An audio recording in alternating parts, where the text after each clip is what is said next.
Good morning, Pukanian. Good to see you again. It's the fourth week after the start of the school suspension. I think no one would like to have such a long period of suspension, but saying another way, while we have more time to do something we wish to do in the normal days, just like reading. Well, I love reading so much, as I think reading is the foundation of learning. Reading can enrich our life, can widen our horizon, and even stimulate our imagination. As a history lover, reading means a lot to me. I especially like reading great speeches and biography, 名言记句. Studying the lives and speeches of those great people, I think is the most interesting way to study history. When we study the whole life of those important people, we can see how those people have been developed into someone great. And when reading their speeches, we can even feel their greatness. Here are some examples.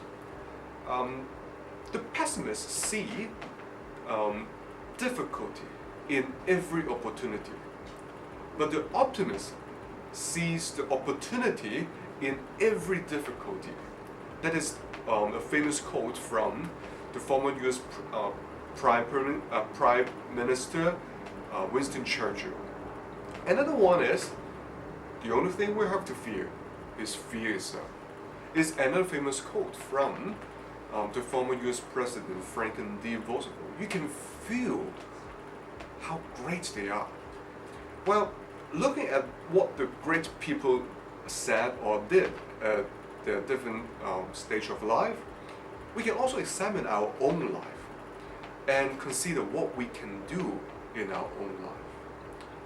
Their stories and words, well, give us insight on what kind of characteristics contribute them to make their achievements, regardless how big the difficulties or the challenges they faced.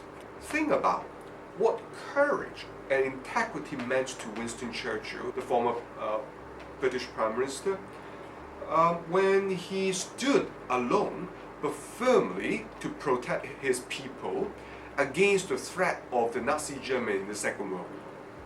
Think about what faith and patience meant to Nelson Mandela, the former president of South Africa, when he insisted to ask for fairness and equalities between the black and white after he was sentenced to 27 years in the jail.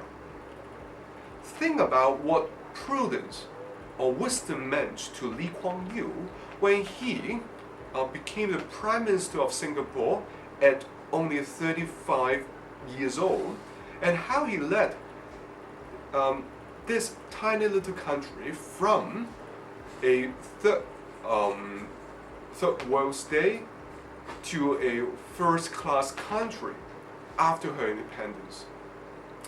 Boys and girls, we will have a deeper understanding towards the meaning of those characteristics of mankind after reading those books. They can be applied to our own life and inspire us to do better.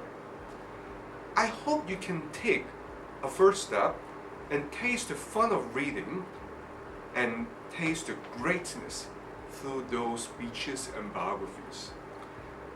I look forward to one day my children reading a biography of you and learn the greatness from you as well. See you.